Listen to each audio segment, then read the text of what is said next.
Welcome to Hugo Girl, the podcast where we read Hugo Award-winning novels and sometimes other things, and it is installment number 3 of Novella-vember, where we are reading another thing, which is a Hugo Award-winning novella, so it's not that far off topic. We did it. And today's... What's your name? My name is Lori. I'm Amy. Hi, Lori. I'm Haley. And by our powers combined, we are Hugo Girl. And today, we are discussing The Last of the Winnebagos by Connie Willis, which was recommended to us on Twitter by Olav and Not Really Elena. Thank you, and also no thank you, because this really bummed me out, but I also thought it was a good story. And a very short correction corner. I forgot on the first 2 episodes to say who recommended them, so I just wanted to mention that very quickly. That Paul, who is Prince Justin on Twitter, recommended The Word for World is Forest. And Warner on Twitter recommended Houston, Warner. Do You Read? So thank you both I for saw the Warner recommendations. at the tennis court the other day. Oh, again? Yeah. Oh, fun. I wondered if that was like a one-time sighting or if y'all saw each other. He threw my ball back to me, and I said thank you. And he said, anything for Hugo Girl. Oh my God, are you serious? And it was very adorable. That is so fun. And then my friends were like, who's that? And I was like, that's my friend Warner. You mean it's a fan? You can be both. ¿Por qué no los dos? I would love to run into someone in the wild. Come with me to tennis sometime. Maybe I should. Okay. So this story won Best Novella in 1989, won the Hugo for Best Novella in 1989, and the Nebula for Best Novella in 1988. And I read a little bit about the 1989 Hugo Awards. And fun fact, C.J. Cherryh won Best Novel for Citeen. So we had So good. women on the longer form fiction take both of the Go ladies. bests, that year. And also our friend Samuel R. Delaney won Best Related Nonfiction for his book, The Motion of Light in Water, Sex and Science Fiction Writing. I bet I know what the motion is. Of the ocean. And relevant to my personal interests, Melanie Ron, author of the Dragon Prince series, was a finalist for the John W. Campbell Award, and Michael Whalen, who illustrated the covers of those books, won Best Professional Artist. A banner year. I know. I like that year. Okay. Anybody have anything? Okay. Shall I go to plot summary? We've got 27 minutes remaining. Do. Yeah. We have a literal clock. Kevin has set up a countdown on his laptop screen, and I'm watching it with a lot of anxiety. Okay. Set in Arizona, the story takes place in a world where a virulent strain of canine parvovirus called New Parvo has killed all the dogs. In the wake of this disaster, the Humane Society has morphed into a thuggish governmental police organization. The story's main character, David McComb, is a photojournalist who is unenthusiastically working on a story about the last known Winnebago RV. David is also riddled with guilt and resentment over the death of his dog Aberfan, who survived New Parvo only to be hit and killed by a teenage driver named Katie 15 years prior to the events in the story. David finds and reports a dead jackal on the highway at the beginning of the story and becomes embroiled in the subsequent Humane Society investigation. Bum, bum, bum. Bum, bum, bum. All right. Anybody got any reviews? Could not find a Or single anything- review of this Things book. in lieu of story. review? No, I mean, everything that I found by Googling was just like plot summary. Yeah, there was very little critical analysis of this on the internet, which means instead of parroting other people's ideas, I have had to make up all of our general discussion topics from my own mind. People were mainly divided, it seemed like, over just general thoughts on her writing style more than Yeah. anything else. I struggle with it because it jumped around a lot. Oh, yeah, it did. So I have one review. I read some 3-star reviews. There are no Where'd you find them? 3-star. There are 3-star reviews on Goodreads. Yeah, there not are a lot. positive reviews on Goodreads. There's no 2 or 1 I don't read stars. those. Well, right. In desperation, I thought maybe someone who gave it a 3-star review had something to say that was like a mixed bag. So Vicky said, I just didn't buy the alternate canine rights crazy future posited in the story. And I saw a few people say that they just couldn't believe that we would be like such an animal rights future. But what I have to say is that I don't really think it's about that. Oh, it's definitely not about Yeah. that. Although I do think that... So we've seen people get quite divided over how to respond to a human virus. Uh-huh.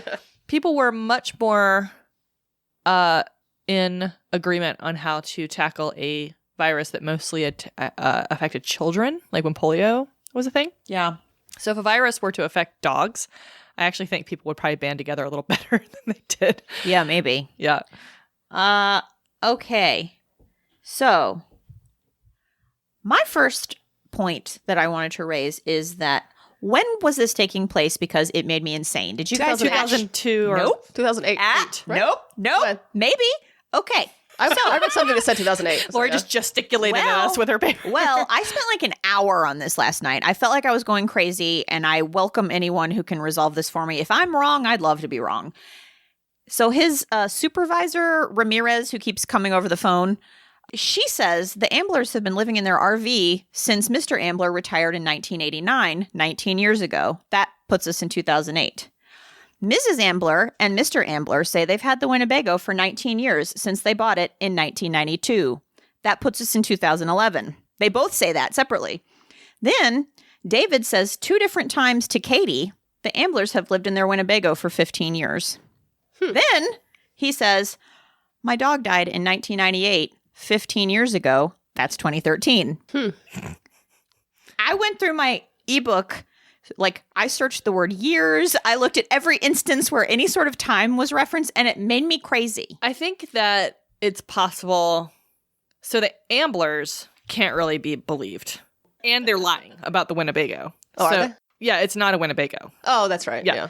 So I think it's possible they've had more than one and aren't telling the truth about their timeline, right? So I think the best timeline to go by would be him and his dog. But the supervisor said 1989 and 19 years ago. Mm-hmm. So to her, she's saying 1989 was 19 years ago.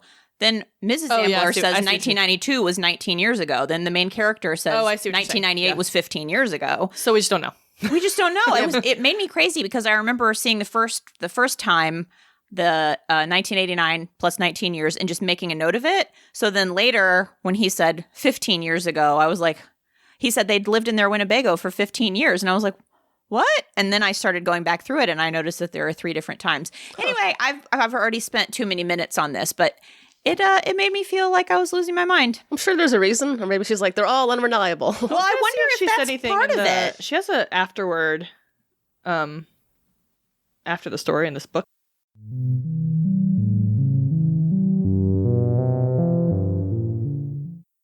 Yeah, I don't know. Okay, upon Amy's review of the afterword, we still don't know. Listen, if I'm just stupid, it is okay to tell me that. It doesn't sound like you're stupid. It sounds like you did exhaustive research and we did not have an answer. I didn't do any math, and someone on the internet said 2008, so I went with it. Well, that's the first. Well, that's the math I did. That's the first one that you get. Yeah, that's the math I did. Yeah. Everything that everyone says afterward doesn't add up to that, and in fact adds up to 2 other things. So I think we can sort of come down on this. Supposed to be a couple years ago. Yeah. It's in the Obama era. It's relatively contemporary-ish, but it's interesting because then in 1988, when she published it, it was a semi-dystopian future. Yeah. Okay. So my next note was that I enjoyed the subtle world building here that gives you so much information about all the weird shit that's going on. Like she doesn't give you much, but you definitely get an idea that we have some water crisis going on.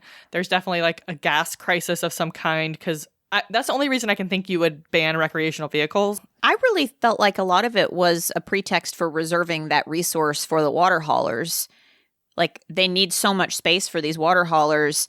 So I thought maybe it was more like banning big vehicles. Yeah. I mean, maybe there is also a gas crisis. No, but I think you're probably right. I think the animal thing is not 100% a pretext, but probably started out rooted in actually animal protection and then turned into a way to shape society in a way that favors whoever's controlling the water. Yeah, I think that it's mainly about lost things, like losing parts of society as you go. Things change, right? It's just like, and that was a big way to like demonstrate that idea in a very impactful way. It's like, oh, no more dogs, you know? Yeah. And the walled highway thing too. So when I was thinking about it in terms of being pretextual, they're using this like, oh, we're doing this to protect animals. But really what they've done is carve out a large chunk of space and wall it off so that really it's for these water haulers. No one else can use it, but they're like, oh, well, we had to. It's for the dogs. And we can see that the jackals want to cross it, but they can't. Right, no kidding. Right. And the other interesting thing it makes me think of is like, we're doing this in the name of protecting animals, but this is a thing that is inherently dangerous to animals. Yeah. So it's all bullshit. Yeah. I had to Google what a jackal was.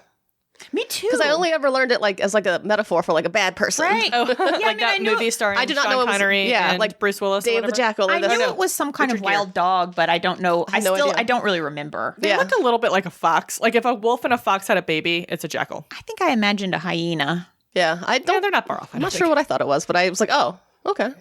Okay. What else? Anybody?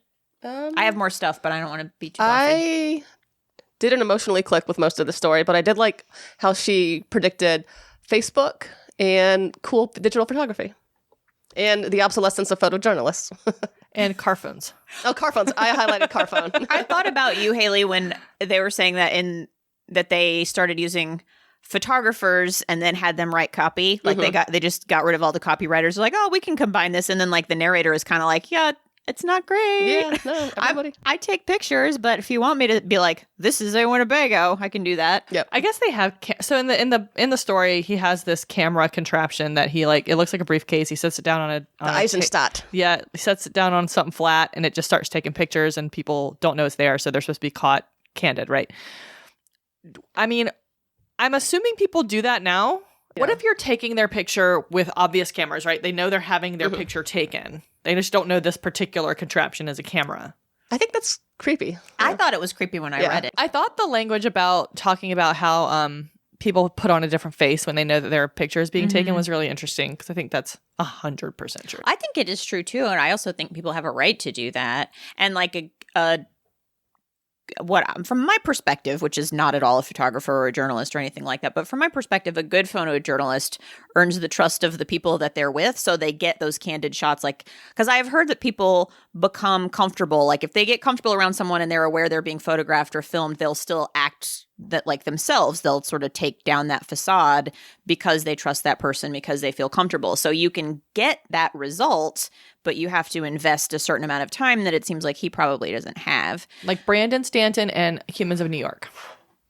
He does a great job. Have y'all Yeah. Those people are usually like smiling and Yeah. Some of them are candid. yeah, that's true. That's true. We have a photo. Don't talk bad on Brandon. I'll come. I'll come for you. We have a photo series that they do at my job every year where they highlight client families, and like they do get candid shots. And I've heard them. The only reason I know anything about this is because I've heard the photographers talk about how they will spend a lot of time so that then the families are comfortable just having their normal family interactions, and then they can get photos without having to like sneak and pretend the camera is something it's not. So when he was talking about that, I was like very uncomfortable with it.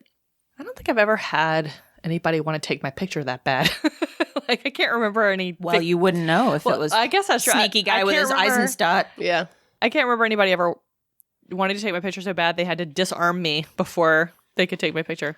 Usually photography is a pretty transactional experience. Anybody else have points? I disagree that you can't capture a dog's personality in a picture. Yeah. me I thought too. that was like I was like, that's objectively wrong. Have you seen every dog? And I thought it was weird that he had no pictures of his dog because he felt like he couldn't get a good one. Like, you didn't just keep some, like, even if it wasn't the photo of your dog's soul, you didn't still like just keep them in a drawer or something. I immediately thought of Sassy. Sassy didn't like photos, but you had pictures of her. I thought of that too. I thought of some of the pictures we had of her that admittedly we didn't have her consent to take. We took them candidly while she was leaping around. And she looked really happy and sweet in them. I was the other day for Ted's birthday anniversary on Facebook. I got the photos of the birthday party, and him and Sassy were eating cake at the table, and I was like, "That's Sassy." Yeah. Cats are hard. Black cats in particular. Oh, it's really hard to catch a black cat. You can't take a picture of a black cat. But yeah, no, I mean, I have a particularly gorgeous cat, so it's easy.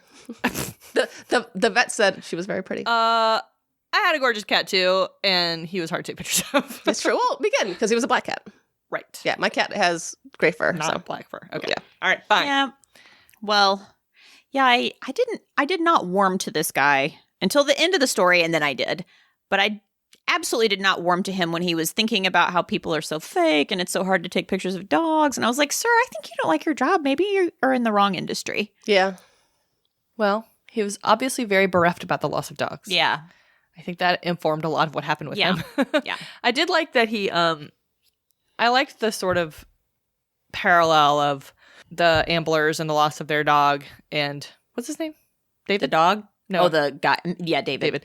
And David and the loss of his dog and that desire to shift blame for something that's so hard to like deal with. Mm-hmm. I thought that was really impactful. Yeah, in some ways, this felt very modern to me. Like this story could take place right now because his dog died because he was trying to get that. We know it does take place right now. Right. he was trying to get that perfect Instagram photo. He was. And it killed his dog. And you hear stuff like where people like back off of a cliff because they're fall off trying a to get a mountain. selfie. I mean, it's horrible. Yeah. And when I read that, I was like, oh, gosh, she really knew what we were going to be like. No. It was so sad. I mean, she did get a lot right. She didn't. She there was a Yeah. lot she did not get right, but Yeah. But I mean that, we still have the same fear. It's funny, like a lot of what she was writing about, I think, is sort of like the fear we have of technology taking over, sort of getting rid of the soul of what we do. Yeah. Kind of. And that's been a fear since people have been writing. I mean, Dracula is about technology in a lot of ways, and I think we still have that fear. Like every time there's a new technology, we have that same conversation again. Like people are spending too much time on their phones. People are spending too much time on their computers. People are, that same thing. It's an evergreen fear. I didn't know Dracula was about technology. I thought it was just about the parasitic upper classes. My favorite professor in college, Richard Minky, recently wrote a book about this very thing. Oh, Victorians and technology. okay. Well, we should. I'm going to give that a Google. Okay. I looked to go buy it. It's not cheap. Make it cheaper, Minky. Those damn University Press books. Something that jumped out to me because this issue has been extra sticking in my craw lately is the idea that these very strict animal protection laws are stringently enforced against individuals, but not against corporations. So we have at the end, when David kind of comes out to Katie that he's been untruthful this whole time about the real reason that his dog was hit by a car. And he's saying like, oh, he, for whatever reason, he decides he really wants to protect these old people who are the ones who hit the jackal. And he comes up with a great way to frame the water haulers, which I loved. But he talks about how the water haulers won't really get in any kind of trouble because they're in bed with the Humane Society, who are very thuggish. It's very strange, very alarming. I guess I shouldn't say it's strange because they're basically the cops. But he talks about how they won't hesitate to put these octogenarians who made a mistake in prison, take away their Winnebago, put them in prison, knowing that they'll probably die in prison in 6 months. And like they wouldn't bat an eye over that. But if it turns out to be one of the water haulers, they'll be okay. Which gives him a motive to frame the water hauler because he's like, well, they won't come to any harm for it. And it'll, let these people live out the rest of their lives the way they choose to. And it really stuck out to me because, I mean, that happens constantly. And a thing that I've been thinking about recently is how individual low-income people will be prosecuted for things like, oh, you broke one rule with what you bought for your food stamps. And it's like, you bought a fountain soda instead of a can of Coke. You broke that rule and now you're in trouble. Or like how we talk about the so-called crime wave and the things that we hear about in the news or we hear about from law enforcement are the kind of things that we think of that are like broken windows policing type of crimes, car break-ins and robberies and stuff like that. But we don't hear about illegal evictions. We don't hear about billions of dollars of wage theft. That stuff's not in the news as crime. And so that's the thing I've just been thinking on a lot recently. So when I was reading this and he was talking about who would get in trouble and who wouldn't and whose life would or wouldn't be ruined for the same act, that really jumped out at me. And I don't know if that was supposed to be her main takeaway, but it was my big takeaway. Yeah. I was wondering if all animals would be protected or whether it'd still be like factory farming. Like, are they drawing the line between domesticated? Or Yeah. Question. Because I just could not. But I was like, there's no way this would happen. Well, we hate animals in America. Like the way we treat them is pretty awful. So But not dogs. Not dogs. We love like dogs and we tolerate cats. But yeah, I kind of thought there was no way with the end of dogs, people wouldn't just start getting cats. Yeah, like cats are fine. Maybe they did. Not a single cat in this book. yeah, That's true. That's true. Well, Like there's no other animals. We don't really meet anybody, though. We Yeah. know David. He's not going to get a cat. No. The Katie's woman's- probably never going to get a pet. Yeah. Yeah. And the people in the Winnebago, I mean, the husband seems kind of like a jerk. I wouldn't. Yeah. She did a good job with them, I thought. Like they're very boomer. Yeah. Pre-boomer. They seem very Yeah. authentic. Yeah. like World War II vet kind of guy. Why do you think it was called Last of the Winnebagos? Because it's not really about the Winnebago. Because I think it's about the loss of things. Like the Native American people? No, analogy, I think it's more about the loss of like, you know, as we get new technologies and we get new things, other things go away, right? So like nobody uses rotary phones anymore. Nobody uses, like, there's a lot of that kind of loss. And I'm getting this because she wrote an afterword in the version of the story I read. Right after the story, she has a little essay.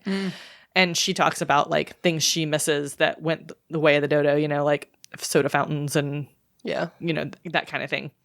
So I think the Last of the Winnebagos is supposed to evoke this like this sort of ineffable, you know, feeling of loss when things that you love as a child or something aren't there when you're an adult. So, and I think that's a lot that's going on in this story is just a changing society, and there's nothing you can do about it. You know, you sort of adapt or don't. And there's a lot of sadness there. There's a real grief for like things that you used to have and you don't have anymore. So the dogs, the ability to get an RV and take off for the national park, you know, whatever, you know, it's just ways of life that you don't have anymore. And then dogs were probably a good choice too, because most people can relate. Most people love dogs, or even if they are not dog people, they understand how special dogs are to a lot of people. To other people, right. Even if you don't love dogs, you know that they are special to someone. Yeah. Do you guys know about Aberfan?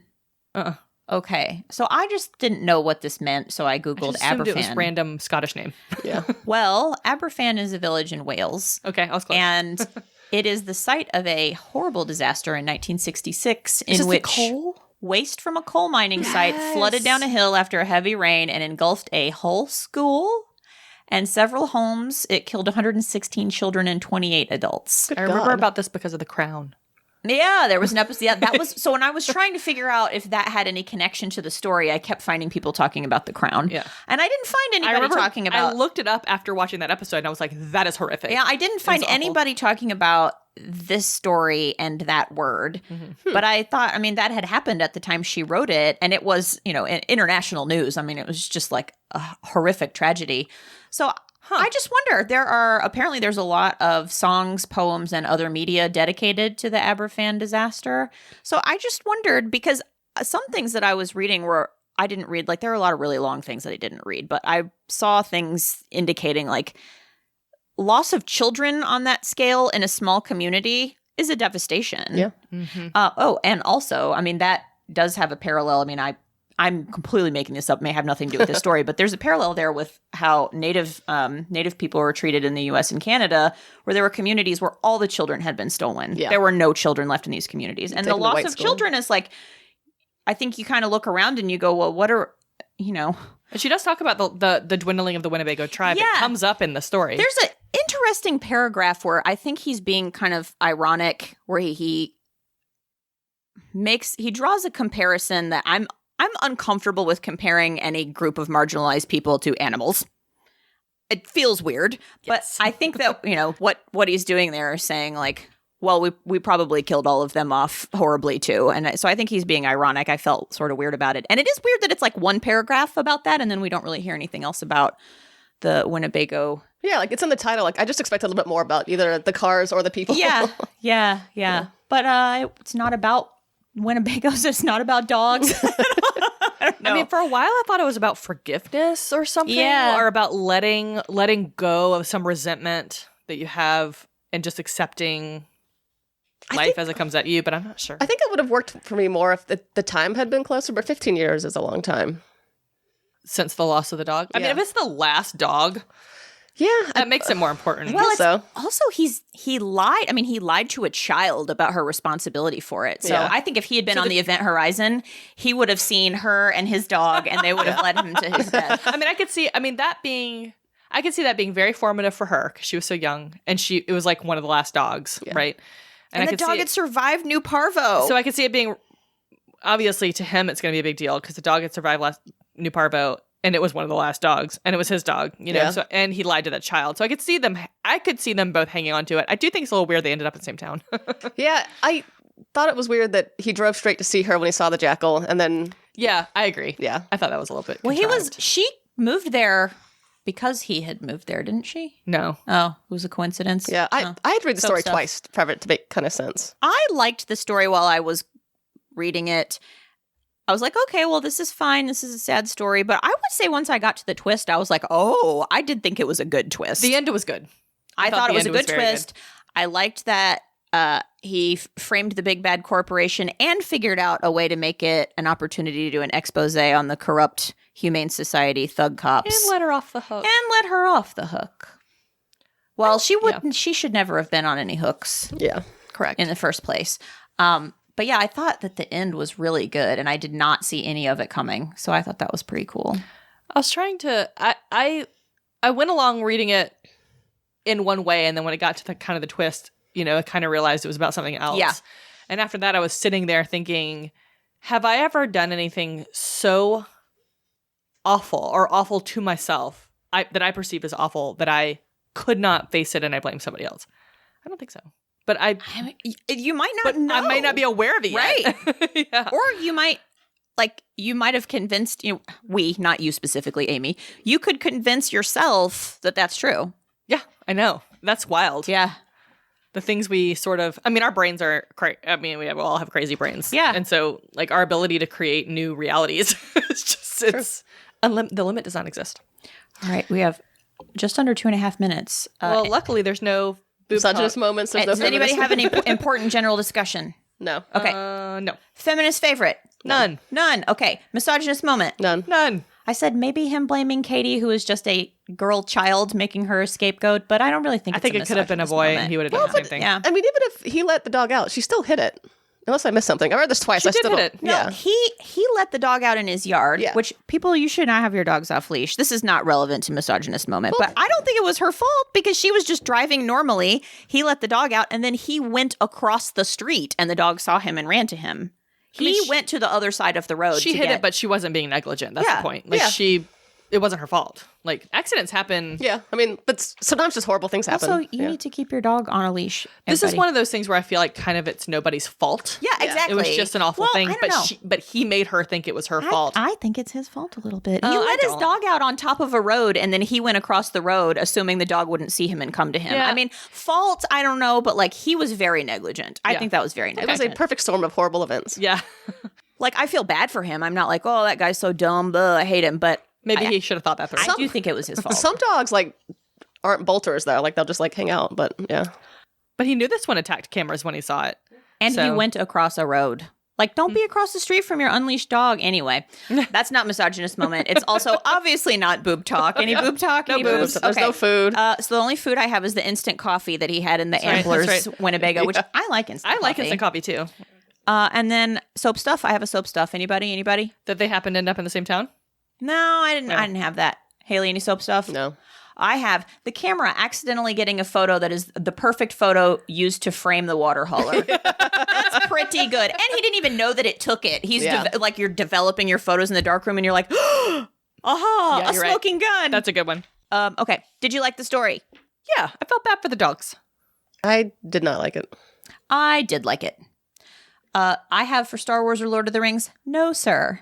I don't really think it's either, except for the cars felt a little spaceshipy to me sometimes. Yeah. Okay. I put this one again as Spaceballs because there's a Winnebago.